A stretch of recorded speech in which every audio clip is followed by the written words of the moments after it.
Hello students. इस video में हम डिस्कशन करेंगे अपने पॉलिटी के एक बहुत ही इंपॉर्टेंट टॉपिक जिसको बोला जाता है उद्देशिका।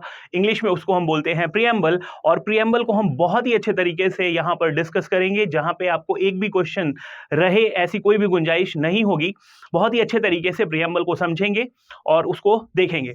तो यहाँ पर प्रीएम्बल का मतलब क्या है, प्रीएम्बल क्या है? तो प्रीएम्बल बेसिकली ये जो संविधान निर्मातक थे, जो संविधान को बना रहे थे, उन संविधान निर्माताओं की जो भावना थी, उन संविधान निर्माताओं के मन में जो था कि हमारे देश का जो संविधान होगा वो किस तरीके का होगा, उन्हीं बातों को रखा गया है इस प्रीएम्बल के अंदर। जैसा कि हम ऑलरेडी डिस्कस कर भी चुके हैं कि जब संविधान सभा की बैठक होना शुरू हुई थी और 9 दिसंबर 1946 को पहली बार संविधान सभा की बैठक हुई थी, जिसमें 389 मेंबर्स थे, तो उसी कंटिन्यूएशन में जो उसके बाद जो दूसरी बैठक हुई थी 11 दिसंबर को, और उसके बाद जो तीसरी बैठक हुई थी 13 दिसंबर 1946 को, तो वहां पर हमने डिस्कशन किया था कि 13 दिसंबर 1946 को पंडित जवाहरलाल नेहरू ने संविधान सभा के भीतर एक उद्देशिका प्रस्तुत किया था, और उस उद्देशिका के अंदर वो बातें लिखी गई थी या कही गई थी जो संविधान बनाते वक्त निर्माताओं के दिमाग में रहेगा। जिस तरीके का वो देश बनाना चाहते हैं, उन्हीं बातों को उस उद्देशिका में लिखा गया था। और उस उद्देशिका को बहुत ही क्लियर मेजॉरिटी के साथ या फिर कंप्लीट मेजॉरिटी के साथ पूरी संविधान सभा ने एक्सेप्ट किया था 22 जनवरी 1947 को। और वही जो उद्देशिका थी पंडित जवाहरलाल नेहरू की, वही उद्देशिका आज हमें प्रीएम्बल के फॉर्म में दिखाई देती है। तो कहने का मतलब यह है कि पहले जब हमारे देश में कोई भी संविधान नहीं था, तो हमारे देश में ब्रिटिशर्स का रूल हुआ करता था, और ब्रिटिशर्स के रूल से हम बहुत ज्यादा परेशान थे, आहत थे। तो यहां पर इस उद्देशिका में यही बात रखी गई थी कि अब जब हम आजाद होने जा रहे हैं या फिर हम आजाद हो जाएंगे, तो हमारे देश का जो संविधान होगा वहां पर किस तरीके का कानून बनाया जाएगा, कैसा कानून होगा भारत का। तो भारत की जनता जो पिछले 200 सालों से प्रताड़ित थी, परेशान थी, उन्हीं परेशानियों को दूर करने के लिए, उन्हीं परेशानियों को हरने के लिए एक खाका तैयार किया गया कि हमारा संविधान ऐसा होगा। और वही ऐसा जो हिसाब किताब है, जो उस समय जो हमारे फ्रेमर्स थे उनके दिमाग में था, उसी को लिखा गया है इस प्रीएम्बल के अंदर। प्रीएम्बल की अगर हम बात करें तो इसका जो कॉन्सेप्ट है प्रीएम्बल का, इसको हमने लिया है यूएसए के कॉन्स्टिट्यूशन से। इसको हमने लिया है कहां से? यूएसए के कॉन्स्टिट्यूशन से इसको लिया है कि हमारे भी संविधान के अंदर एक प्रीएम्बल जैसी चीज होगी, तो इसको हमने उठाया है यूएसए से। इसका कॉन्सेप्ट लिया है यूएसए से, बोरो किया है। और जो प्रीएम्बल की भाषा है वो भाषा है ऑस्ट्रेलिया से। तो ऑस्ट्रेलिया के संविधान में जो प्रीएम्बल होगा, उसकी जो भाषा है, उसी भाषा से प्रेरित होकर के हमारे संविधान की भाषा को भी लिखा गया है। तो यहां पर दो क्वेश्चन बनते हैं कि प्रीएम्बल को बोरो कहां से किया गया है? तो वो अमेरिका के कॉन्स्टिट्यूशन से किया गया है। और उसकी भाषा को कहां से बोरो किया गया है? तो भाषा जो है वो ऑस्ट्रेलिया के कॉन्स्टिट्यूशन से बोरो की गई है। तो यहां पर हमारे देश में सबसे महत्वपूर्ण अगर कोई है तो वो है हमारे देश की जनता। पहले जब हमारे देश में संविधान नहीं हुआ करता था, तो हमारे देश की जनता को ही सबसे ज्यादा तकलीफ थी। तो अब जब देश आजाद हो जाएगा और हमारे देश के लिए संविधान आएगा, तो उसमें जो सबसे महत्वपूर्ण कड़ी होगी वो होगी भारत की जनता। और भारत की जनता जो चाहेगी इस देश में वही होगा। तो हमारे प्रीएम्बल की जो पहली लाइन है वो यहीं से चालू होती है। अच्छा, इससे पहले मैं आपको एक चीज बता दूं कि जो प्रीएम्बल है इसको हम डिवाइड करके याद करेंगे, और इसको 4 सेक्शन में डिवाइड कर सकते हैं। इसको डिवाइड कर सकते हैं हम 4 सेक्शन के अंदर।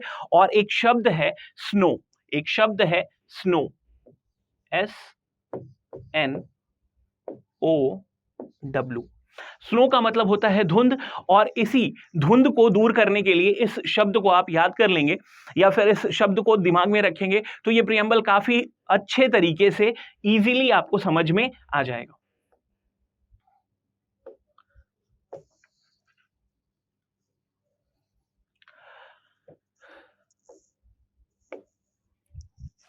स्नो का मतलब पहला जो लेटर है क्या, वो है एस।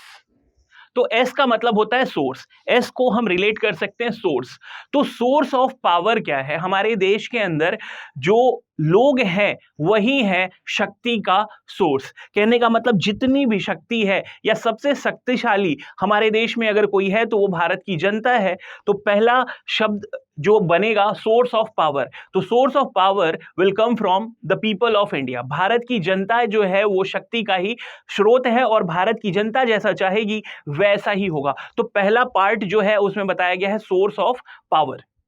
दूसरा जो पार्ट है वो बताता है कि हमारे संविधान का नेचर कैसा होगा, हमारे जो संविधान बनाए जाएंगे, हमारा जो संविधान बनेगा उसकी प्रकृति क्या होगी, उसका नेचर क्या होगा, वो किन बातों पे फोकस करेगा। कहने का मतलब किस तरीके की चीजों को हम अपनी जनता को देंगे।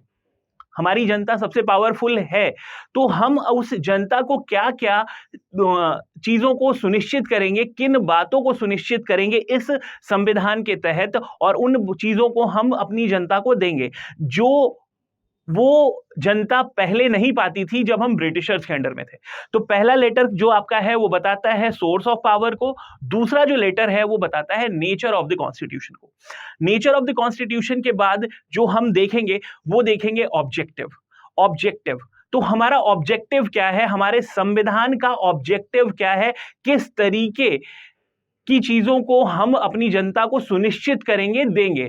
तो पहला हमने देखा source of power, that is the Janata of India. दूसरा है नेचर, हमारे संविधान की प्रकृति या फिर हमारे देश की प्रकृति क्या होगी, दैट इज नेचर। और तीसरी बात जो है वो है ऑब्जेक्टिव हमारा, कि हम अपने भारत के लोगों को किन किन चीजों को देंगे, उसको देने की गारंटी करेंगे या फिर सुनिश्चित करेंगे ताकि हमारे देश के जो लोग हैं वो काफी खुशहाल हो जाएं। क्योंकि जो हमारा संविधान क्यों बन रहा है, हमारा संविधान इसीलिए बन रहा है कि हमें भारत की जनता को खुशहाल बनाना है और ही ज्यादा अच्छा बनाना है। और उसके बाद ऑब्जेक्टिव के बाद आप डब्ल्यू से याद कर लीजिए, व्हेन एंड वेयर। कहने का मतलब ये जो उद्देशिका या फिर ये जो संविधान बनेगा इसको हम कहां पर लागू करेंगे, किसके लिए बनाए हैं और इसको कब भारत के लोगों को हम देंगे। तो यही चारों बातें बताई गई हैं हमारे प्रियम्बल के अंदर, कि पहला जो है the source of power is Bharat की जनता। दूसरी बात बताई गई है भारत देश की प्रकृति क्या होगी इस संविधान के बनने के बाद। और तीसरी बात यह है कि भारत का जो संविधान है उसका ऑब्जेक्टिव क्या है, वो किन बातों को सुनिश्चित करेगा और भारतीय जनता को क्या दिया जाएगा, that is objective of this constitution. और उसके बाद चौथा जो पैरा है उसमें बताया गया है कि कब और कहां इस संविधान को लागू करेंगे और कहां के लिए लागू करेंगे। तो आइए देखते हैं इस प्रियम्बल को, पहले इंग्लिश में देखेंगे फिर हिंदी में भी देख लेंगे इसको। तो पहली चीज ये है जो हमने डिस्कशन किया, that is the source of power. तो यहां पर आप देखिए सोर्स कौन है, we the people of India, हम भारत के लोग, we the people of India, हम भारत के लोग। तो हम भारत के लोग जो हैं ये सबसे महत्वपूर्ण है इस देश के अंदर, और वही चीज बताया गया है इस प्रियम्बल के अंदर। भारत की जनता को ही सबसे ज्यादा प्राथमिकता दी गई है, भारत की जनता जैसा चाहेगी वैसा ही होगा। अब भारत की जनता के लिए हम सोलुमिनली हम इस चीज को रिजॉल्व कर रहे हैं, सोलुमिनली रिजॉल्व टू कॉन्स्टिट्यूट इंडिया। और भारत की जनता के लिए एक देश बनाया जा रहा है, भारत की जनता के लिए एक देश बनाया जा रहा है। पहली सोर्स क्या है, we the people of India, उनके लिए एक देश बनाने जा रहे हैं हम। और उस देश की प्रकृति क्या होगी, उस देश की प्रकृति होगी 1 2 3 4 5। तो 5 गुणों वाला देश बनाने जा रहे हैं। जो देश हमारा बनेगा भारत, इन 5 गुणों वाला बनेगा। पहला गुण है सॉवरेन, जिसको बोल रहे हैं संपूर्ण प्रभुत्व संपन्न। पहला गुण क्या है, सॉवरेन, और सॉवरेन को हिंदी में क्या बोलते हैं, संपूर्ण प्रभुत्व संपन्न। दूसरा गुण क्या है, सोशलिस्ट, सोशलिस्ट का मतलब होता है समाजवादी। तीसरा गुण जो है वो है सेक्युलर, सेक्युलर का मतलब होता है पंथ निरपेक्ष और फिर धर्म निरपेक्ष। चौथा गुण जो है वो है डेमोक्रेटिक। डेमोक्रेटिक का मतलब होता है लोकतांत्रिक, प्रजातांत्रिक सरकार बनेगी यहां पर। और पांचवा जो गुण है दैट इज रिपब्लिक। तो आइए देखते हैं, एक एक बातों को समझते हैं कि ये क्या कहना चाहता है। पहली चीज जो बताया गया है कि वो देश जो है वो कैसा देश बनेगा, सॉवरेन।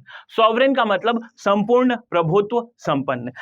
क्यों बोला जा रहा है, और पहली ही चीज संपूर्ण प्रभुत्व संपन्न क्यों बना रहे हैं हम भारत को, क्योंकि पहले जब हम ब्रिटिशर्स के अंडर में थे तो कुछ भी हमारे हिसाब से नहीं चलता था। कहने का मतलब भारत के अंदर जितने रूल रेगुलेशन थे वो ब्रिटिशर्स के थ्रू बनाए जाते थे, और ब्रिटिशर्स जैसा चाहते थे वैसा ही बनता था। लेकिन अब जब हम आजाद हो जाएंगे, हमारे देश का संविधान बन जाएगा, तो हमारे लिए कोई दूसरा कभी भी नियम नहीं बनाएगा। हम अपना नियम स्वयं बनाएंगे और हम किसी के दबाव में नहीं रहेंगे। इसी बात को सुनिश्चित किया गया है और बताया गया है इस प्रियम्बल के अंदर। तो जो पहली बात बताई गई है कि हमारा देश कैसा बनेगा, सॉवरेन, मतलब संपूर्ण प्रभुत्व संपन्न। अर्थात इसको दूसरी भाषा में समझें तो आज हमारे देश में हमको जो करना है हम करेंगे, हमारे देश के लोग चाहेंगे जैसा वैसा होगा, कोई दूसरे देश का हस्तक्षेप नहीं होगा। कहने का मतलब आज चाइना का कोई भी कंट्रोल हमारे अंडर, हमारे देश पे नहीं है। ब्रिटेन का कोई कंट्रोल हमारे ऊपर नहीं है। अमेरिका का कंट्रोल नहीं है। इनफैक्ट दुनिया के किसी भी देश का कोई भी कंट्रोल हमारे ऊपर नहीं है। हमारा देश जैसा चाहेगा वैसा ही कानून बनेगा। अगली बात जो कही गई है दैट इज सोशलिस्ट। सोशलिस्ट का मतलब समाजवादी। पहले जब हम ब्रिटिशर्स के अधीन थे तो भारतीय समाज के लिए ब्रिटिशर्स कुछ भी नहीं करते थे। अब जब हमारा देश आजाद हो गया है, हमारे देश का संविधान बन गया है, तो हमारे देश में सबसे महत्वपूर्ण तो भारत की जनता है। और भारत की जनता जो है वो बहुत अलग अलग भांति भांति समाज से बनी हुई है। तो हमारे लिए हर समाज क्या है, बहुत इंपॉर्टेंट है। हर जाति, हर संप्रदाय, हर समाज के लोगों को उतनी ही इज्जत मिलेगी जितनी पहले सवर्णों को मिलती थी। तो कहने का मतलब कोई भी समाज अलग नहीं है और कोई भी समाज किसी से कम नहीं है। तो हर समाज के लोगों को उतनी ही इज्जत दी जाएगी इस देश के अंदर। ठीक है, अगली बात जो तीसरा गुण है वो है सेक्युलर। सेक्युलर की अगर हम बात करें तो इसका मतलब होता है पंथ निरपेक्ष या फिर धर्मनिरपेक्ष। तो पंथ निरपेक्ष, अब हमें यह पता है कि दुनिया के अंदर जितने भी धर्म के, जितने भी संप्रदाय के लोग हैं, पाए जाते हैं, उसके 90 to 95% संप्रदाय के लोग भारत में रहते हैं। भारत की डाइवर्सिटी बहुत बड़ी है। इनफैक्ट पूरी दुनिया में सबसे बड़ी डाइवर्सिटी वो भारत की है। तो भारत में अगर भांति भांति के लोग रहते हैं, अलग अलग जाति के, अलग अलग संप्रदाय के, अलग अलग रिलीजियन के लोग रहते हैं, तो यहाँ पर एक कॉन्सेप्ट लिया गया है कि सभी धर्म के लोग यहाँ रह सकते हैं। और क्या बोलते हैं, सर्वधर्म संभवः, इस ऑब्जेक्टिव के साथ, इस क्या बोल सकते हैं, विचारधारा के साथ भारत में सभी लोग बहुत ही अच्छे से रह सकते हैं और हर संप्रदाय, हर जाति, हर धर्म के लोग यहाँ पे फल फूल सकते हैं और रह सकते हैं। इसी कॉन्सेप्ट के साथ हमारा जो देश का नेचर है वो कैसा है, सेक्युलर। तो यहाँ पर हिंदू भी हैं, मुस्लिम भी हैं, सिख भी हैं, ईसाई भी हैं, जैनी हैं, बुद्धिस्ट हैं, हर धर्म के लोग, जितना भी आप सोच सकते हैं, सभी धर्म के लोग यहाँ पे बड़े इज्जत से और बहुत ही अच्छे तरीके से रह सकते हैं और रहते हैं। जो चौथी क्वालिटी है हमारे देश की, जो चौथा नेचर है वो है डेमोक्रेटिक। तो आपको पता है कि हमारे देश के अंदर क्या है, लोकतांत्रिक व्यवस्था है, लोकतांत्रिक है, सरकार लोकतांत्रिक है। लेकिन जब पहले हम ब्रिटिशर्स के अधीन थे या फिर उससे पहले तमाम राजा महाराजा रहा करते थे, तो यहाँ पर ऑटोक्रेसी थी। कहने का मतलब जो राजा साहब चाहते थे वैसा ही होता था। लेकिन अब ऐसा नहीं है। अब ऐसी सरकार है जो जनता के द्वारा ही चुनी जाएगी, जो जनता के हित के लिए ही काम करेगी और जो जनता के अंदर से ही होगी। कहने का मतलब भारत के अंदर जितने भी चुनाव होंगे, इलेक्शन होंगे, वो डेमोक्रेटिक लेवल पे होंगे। कहने का मतलब भारत की जनता ही अपने बीच से किसी को चुनेगी और वो भारत की जनता के हित में ही काम करेंगे। तो हमारे देश में डेमोक्रेसी है, आपको पता है हर 5 साल बाद इलेक्शन होता है। पहले ऐसा कुछ भी नहीं हुआ करता था। पहले क्या था, ऑटोक्रेसी थी, राजतंत्र था और राजा को यह माना जाता था कि वो भगवान के द्वारा भेजा गया दूत है और वो जैसा चाहेगा वो वैसा ही करता था। भारत की प्रजा के लिए उस पे बुरा असर पड़े, अच्छा असर पड़े, उस पे बहुत ज्यादा ध्यान नहीं दिया जाता था। लेकिन अब ऐसी सरकार है कि अगर जनता को पसंद नहीं आएगा रूल तो वो चेंज कर सकती है। तो ये डेमोक्रेटिक फॉर्म ऑफ गवर्नमेंट हमारे देश के अंदर बनाई गई है। हर लेवल पे डेमोक्रेसी है। कहने का मतलब अगर हम देखें तो पार्लियामेंट में इलेक्शन के थ्रू डायरेक्ट या इनडायरेक्ट तरीके से इलेक्टेड लोग ही पहुंचते हैं। Presidential form of government indirect हो गया। जो प्राइम मिनिस्टर का पोस्ट हो गया वो क्या है, डायरेक्ट इलेक्शन होता है। चीफ मिनिस्टर जो स्टेट लेवल पे होता है वो भी डायरेक्ट इलेक्शन के थ्रू होता है। पंचायतें जो होती हैं वो भी डायरेक्ट इलेक्शन के थ्रू ही इलेक्शन होता है। तो कहने का मतलब जो जनता है वो अपने बीच में से किसी को चुनती है और वो जो चुना हुआ व्यक्ति है वो भारतीय जनता के हित में ही कार्य करता है। तो यहां से आप समझ सकते हैं कि डेमोक्रेसी आपको समझ में आ गया होगा। और जो पांचवा गुण है वो क्या है, रिपब्लिक, जिसको बोलते हैं गणतंत्र या फिर गणराज्य। तो हमारा देश जो है एक रिपब्लिक कंट्री है।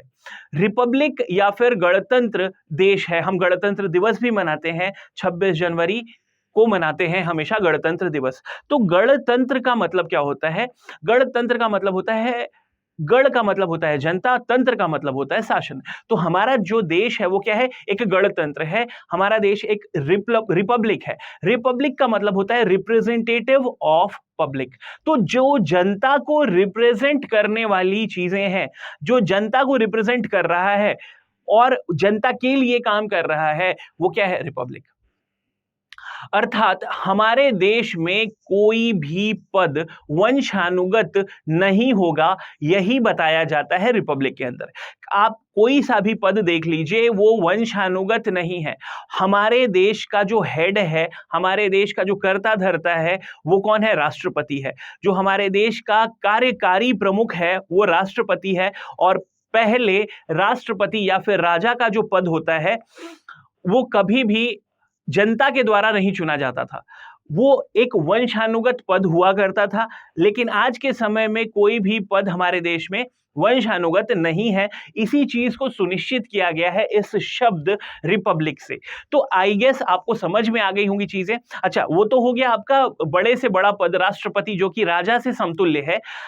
छोटे से छोटे पद की भी अगर हम बात करें तो कोई सा भी पद भारत में वंशानुगत नहीं है। वो सभी कॉम्पिटिटिव एग्जामिनेशंस के थ्रू होता है या फिर एक रिटायरमेंट की एज रखी जाती है और उसके बाद कोई दूसरा जो लायक व्यक्ति होता है वो अपने पद पे आता है। चाहे किसी भी एग्जामिनेशन से या किसी भी पोस्ट को आप देख लें तो ऐसा ही हिसाब किताब है। पहले क्या होता था, सब कुछ वंशानुगत होता था कि अगर कोई किसी पद पे है तो उसका बेटा जो है उसी पद पे फिर से काबिज हो जाता था। लेकिन अब आज के समय में ऐसा कहीं भी आपको देखने नहीं मिलता है। तो दो चीजों को हमने देख लिया अपने प्रियम्बल के अंदर। पहली चीज देखा हमने सोर्स ऑफ पावर। तो सोर्स ऑफ पावर क्या है, वो है भारत की जनता। और जो दूसरा है वो नेचर। तो नेचर स्नो मतलब नेचर का मतलब क्या होता है, नेचर ऑफ द प्रियम्बल क्या है। पहला नेचर क्या है हमारा, सॉवरेन। दूसरा क्या है, सोशलिस्ट। तीसरा क्या है, सेक्युलर। चौथा क्या है, डेमोक्रेटिक। और पांचवा क्या है, रिपब्लिक। तो आपको समझ में आ रहा होगा कि ये क्रोनोलॉजी भी यही होनी चाहिए। S3DR, S3DR। सबसे पहले हम अपने देश को क्या बनाएंगे, सॉवरेन। कहने का मतलब हमारे ऊपर किसी का भी दबाव नहीं होगा। फिर हमारे देश के अंदर समाजवादी सरकार होनी चाहिए, समाजवादी तंत्र होना चाहिए। कहने का मतलब भारत का समाज बहुत बड़ा है और हर समाज को हमको ध्यान दे करके चलना है, तो समाजवादी। तीसरी बात है पंथ निरपेक्ष। हर धर्म, हर संप्रदाय के लोग यहाँ पे बहुत ही अच्छे तरीके से, खुशहाल तरीके से, बहुत ही बढ़िया तरीके से रह सकते हैं, दैट इज सेक्युलर। अगली बात जो कही गई है दैट इज डेमोक्रेटिक। कहने का मतलब अब जो चुनाव होगा वो जनता के द्वारा किया जाएगा। वो जो चुना हुआ व्यक्ति होगा वो जनता के लिए काम करेगा और जनता के बीच से ही उठाया जाएगा, ठीक है। और उसके बाद जब वो व्यक्ति काम करेगा तो वंशानुगत नहीं होगा। एक बार चुनाव हो गया इसका मतलब ये नहीं है कि एक ही बार चुनाव हो गया उसके बाद नहीं, हमेशा चुनाव होता रहेगा, कोई भी वंशानुगत नहीं रहेगा या फिर आजीवन किसी पद पे काबिज नहीं रह सकता। तो हमने देख लिया सोर्स ऑफ पावर और दूसरा हमने देख लिया नेचर। सोर्स ऑफ पावर है भारत की जनता, नेचर हो गया 5, sovereign, socialist, secular, democratic, Republic. अगली बात जो हम देखते हैं या फिर हमने देखनी है वो देखना है ऑब्जेक्टिव, SNO। ओ से क्या होता है? ऑब्जेक्टिव। अब जब हमारा देश बन गया, हमारे देश के लोगों को शक्ति मिल गई, तो अब हम अपने देश के लोगों को क्या कुछ सुनिश्चित करेंगे, वो देंगे जो पहले भारत की जनता डिवॉइड थी, उनको नहीं मिलता था। ब्रिटिशर्स के अंडर में जब हम थे तो ब्रिटिशर्स उन चीजों से हमको वंचित रखते थे, और वो बातें हैं न्याय। पहली चीज है क्या? न्याय। अगली बात क्या है? आजादी। तीसरी बात क्या कही गई है? वो है आपका समानता। और चौथी बात क्या कही गई है? दैट इज भाईचारा। इन 4 चीजों को सुनिश्चित किया जाएगा भारत के प्रत्येक वासी को। जो भी भारत का नागरिक है उसको सबसे पहले क्या दिया जाएगा? न्याय। फिर उसके बाद उसको क्या दिया जाएगा? आजादी, स्वतंत्रता, जो कि ब्रिटिशर्स के टाइम पे हमें कुछ भी नहीं मिलता था, ना न्याय मिलता था और ना ही स्वतंत्रता मिलती थी किसी भी प्रकार की। चौथी बात क्या है? इक्वालिटी, समानता बिल्कुल नहीं थी। ब्रिटिशर्स अपने आप को हमेशा सुपीरियर समझते थे और इंडियंस को हमेशा इंफीरियर समझा करते थे या नीचे समझते थे। और अगली चीज है क्या? फ्रेटर्निटी, भाईचारा। तो अब इस चीज को समझते हैं एक एक करके। सबसे पहले न्याय। तो न्याय भी जो है वो 3 प्रकार का है। कितने प्रकार का? 3 प्रकार के न्याय को सुनिश्चित किया गया है हमारे संविधान के अंदर कि भारत के प्रत्येक नागरिक को 3 प्रकार के न्याय दिए जाएंगे और उस चीज को सुनिश्चित किया गया है। पहला न्याय है सामाजिक, दूसरी बात है आर्थिक और तीसरी बात है राजनीतिक। सबसे पहला न्याय सामाजिक, दूसरा आर्थिक और तीसरा राजनीतिक। कहने का मतलब भारत का कोई भी व्यक्ति है, कोई भी नागरिक है, उसको न्याय मिलेगा, उसको सामाजिक तौर पर बराबरी दी जाएगी, आर्थिक तौर पर बराबरी दी जाएगी और राजनीतिक तौर पर बराबरी दी जाएगी। तभी आपने देखा होगा कि हर समाज के लोगों को बराबर इज्जत दी जाती है। सामाजिक तौर पे तो दी जाएगी, आर्थिक तरीके पे भी दी जाने की कोशिश की जाती है, दी जाने की कोशिश की जाती है। शब्दों को ध्यान दीजिएगा, ये डीपीएसपी में है और ये जो पॉलिटिकल है ये फंडामेंटल राइट्स में बात कही गई है। ये सामाजिक और आर्थिक की जो बात है ये कही गई है किसमें? डीपीएसपी में। ये कोशिश की जाती है हमारे संविधान में, ये कोशिश की जाती है कि सामाजिक आर्थिक तौर पर सबको बराबर किया जाए। ठीक है, तो हमको क्या ध्यान रखना है कि जो न्याय है वो 3 प्रकार का होगा, सामाजिक, आर्थिक और राजनीतिक। 3 प्रकार के न्याय। और इस जो न्याय का कॉन्सेप्ट है इसको लिया गया है रशिया से या फिर रशियन रेवोल्यूशन से लिया गया है, जो कि कब हुआ था? 1917। 1917 के रशियन रेवोल्यूशन से इस जस्टिस के कॉन्सेप्ट को लिया गया है। और जस्टिस कितना? 3 प्रकार का, सामाजिक, आर्थिक और राजनीतिक। अगली बात जो कही गई है वो कही गई है आजादी। अगली बात जो कही गई है वो कही गई है आजादी की।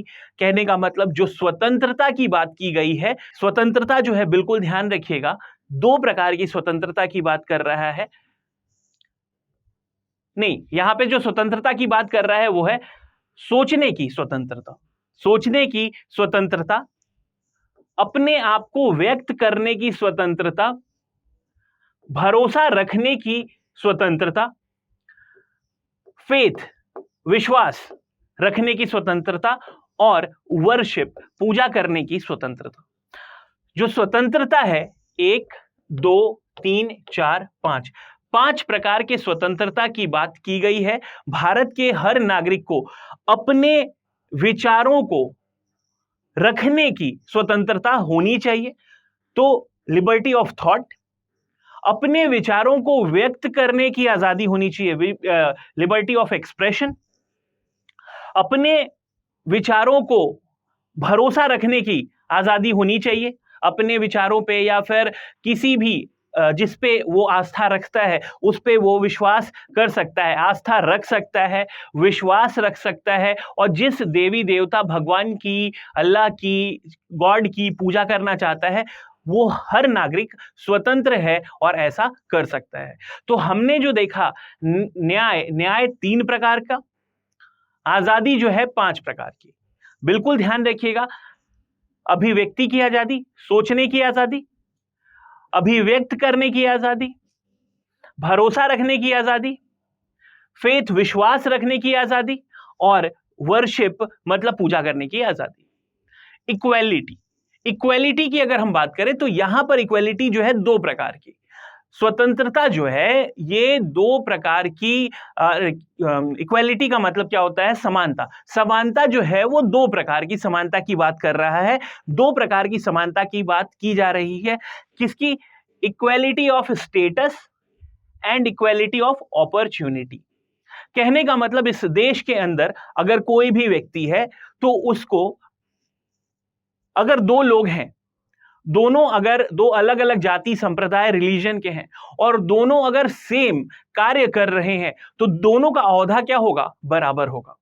सपोज आप अगर सेलेक्ट हो जाते हैं, एग्जाम में आपका सिलेक्शन होता है और आप किसी पद पे पहुंचते हैं तो उस पद पे पहुंचने पे जितने भी लोग होंगे उस पद पे, उस ओहदे पे, उन सभी लोगों को बराबर ओहदा मिलेगा। और भारत के अंदर जितने भी लोग हैं अगर किसी डिग्री को या क्वालिफिकेशन को रखते हैं तो उनको डिवॉइड नहीं किया जाएगा उस पद पे पहुंचने के लिए।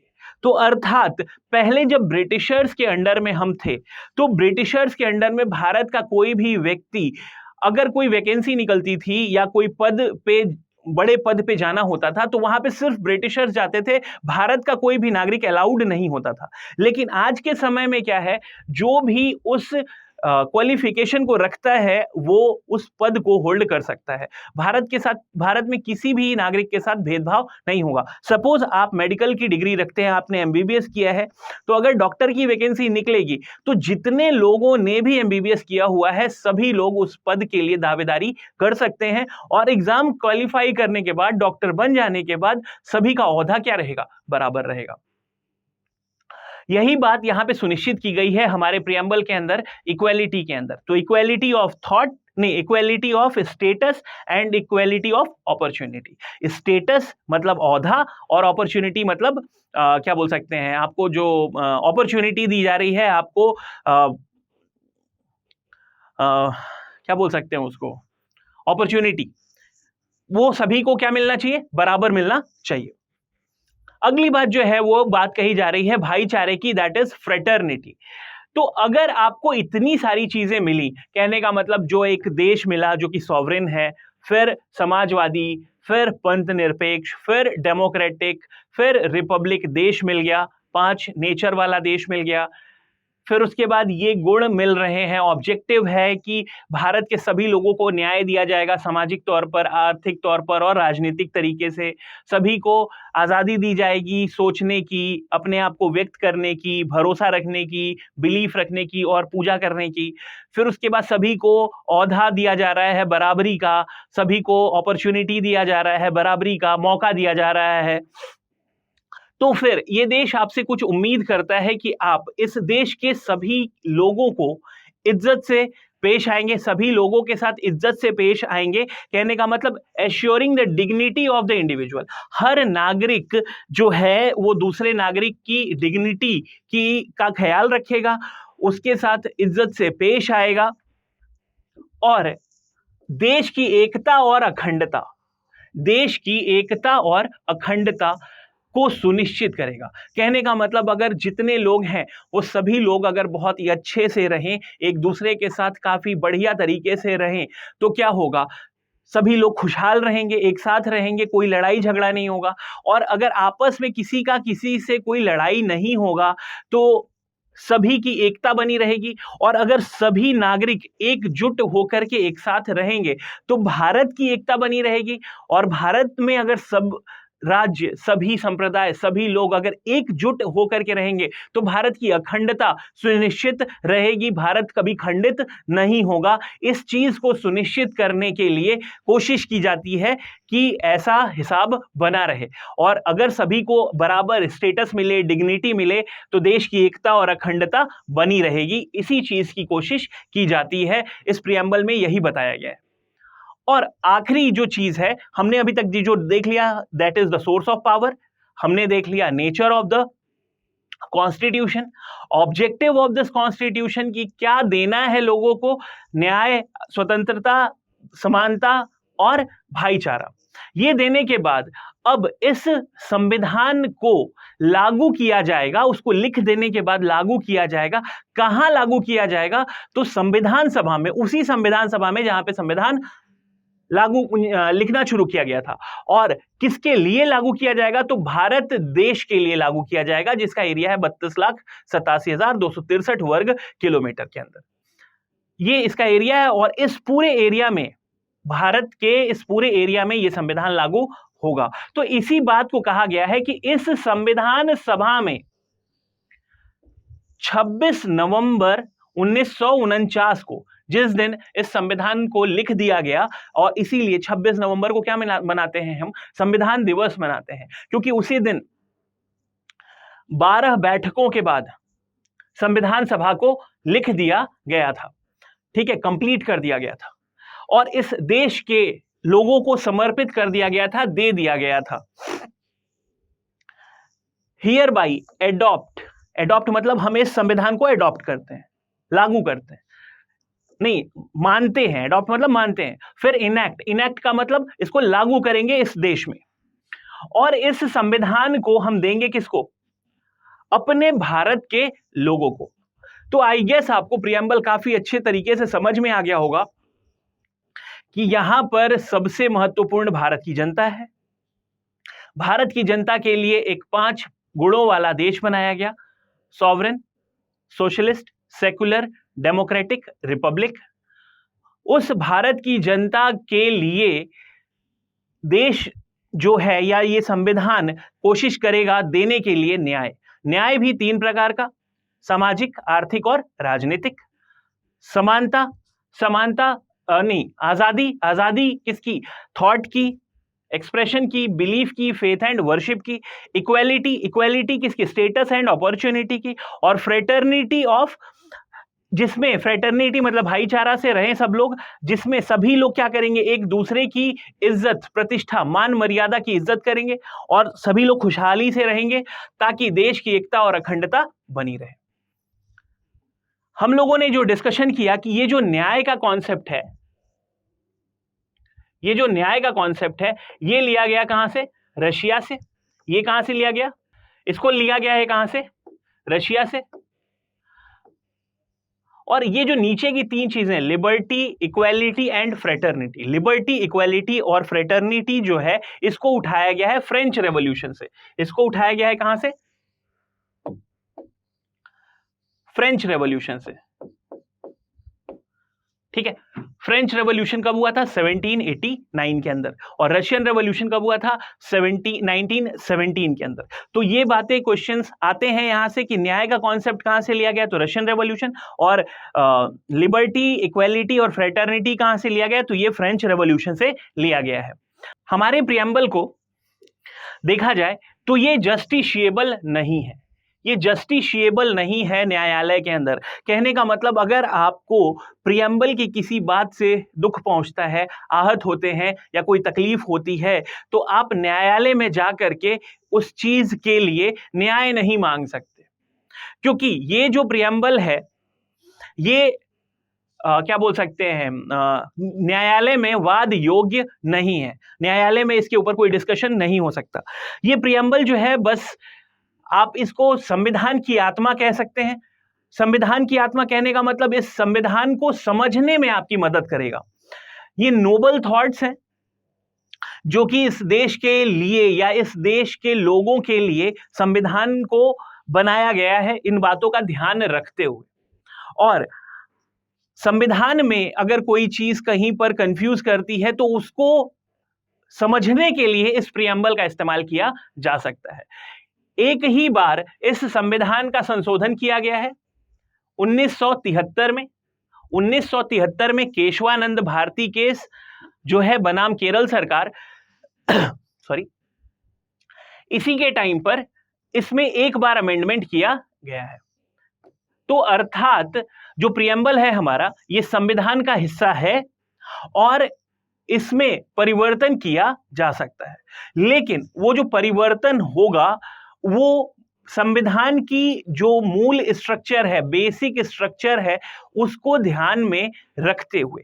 कहने का मतलब यह है कि इस प्रियम्बल में परिवर्तन किया जा सकता है, लेकिन जो प्रियम्बल की मूल प्रवृत्ति है, संविधान की जो मूल प्रवृत्ति है, उसमें कोई भी परिवर्तन नहीं होना चाहिए।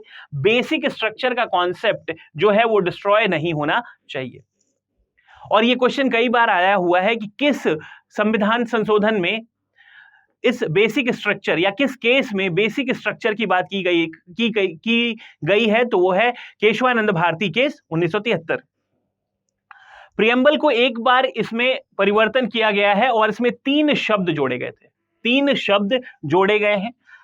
पहला शब्द है समाजवादी, दूसरा शब्द है पंथ निरपेक्ष और तीसरा शब्द है इंटीग्रिटी। पहला शब्द है सोशलिस्ट मतलब समाजवादी।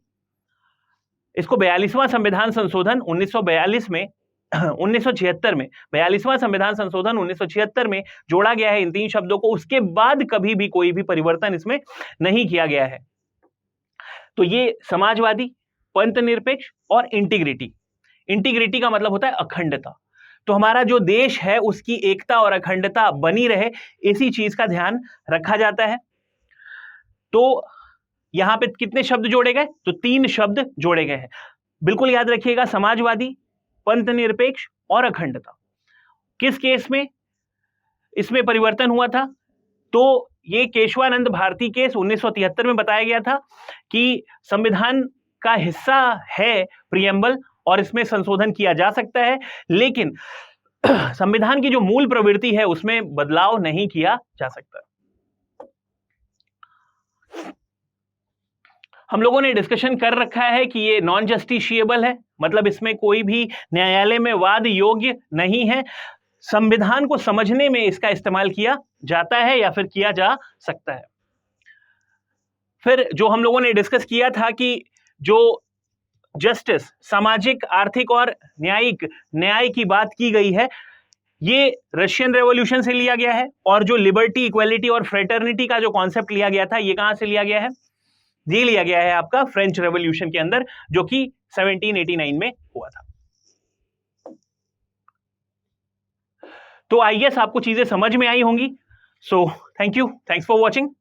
अगर आप चाहते हैं अपने कैरियर को एक नई दिशा देना और सुनहरे भविष्य को साकार करना, तो जुड़िए कंपटीशन कम्युनिटी के साथ। आज ही हमारे वेबसाइट के कैरियर पेज पर विजिट करें अथवा डिस्क्रिप्शन बॉक्स पर दिए गए लिंक पर क्लिक करें। हमेशा आपके साथ टीम कोको।